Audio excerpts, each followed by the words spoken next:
В якутской птицефабрике заработал новый цех сортировки яиц. Автоматизированная голландская система современного цеха способна сортировать 60 тысяч штук яиц в час. Сюжет Александры Соловьевой. Сегодня во всех промышленных цехах якутской птицефабрики содержатся более 230 тысяч кур-несушек. В год здесь производят 57 миллионов яиц разных сортов. Мы находимся в промышленном цехе, цех номер 16. Мы его запустили в 2011 году. В день мы получаем отсюда 60 тысяч штук яйца.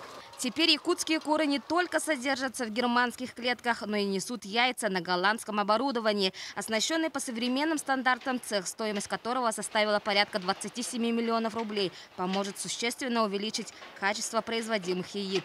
Ценовая политика очень хорошая, нам предложили поставщики, и, соответственно, мы закупили за счет собственных оборотных средств только. Договор был так составлен, что мы в течение 8 месяцев должны были расплачиваться за это оборудование, и мы по графику все эти деньги уже рассчитались полностью на сегодняшний день. И это оборудование в суммарном выражении вышло у нас где-то в районе 15 миллионов рублей. Это первое сортировочное оборудование голландской компании Принзен, установленное в России. Автоматизированные сборы сортировка яиц позволили увеличить производительность в разы. Раньше за час мы делали коробок 20 коробок, это 7200 штук, да? А мы теперь будем делать 30 тысяч, одна линия будет делать. А если будет 2 линии запущены, мы будем в час делать 60 тысяч.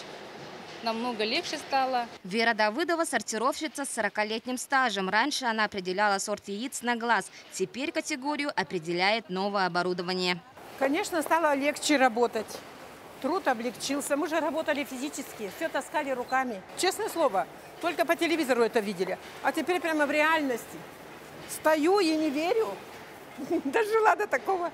С вводом нового сортировочного цеха якутская птицефабрика имеет четкие планы развития. Самое главное из них – круглогодичное обеспечение населения республики высококачественным продуктом и увеличение производства яиц до 70 миллионов штук в год. Александра Соловьева, Дмитрий Сергачев, НВК «Саха», Якутск.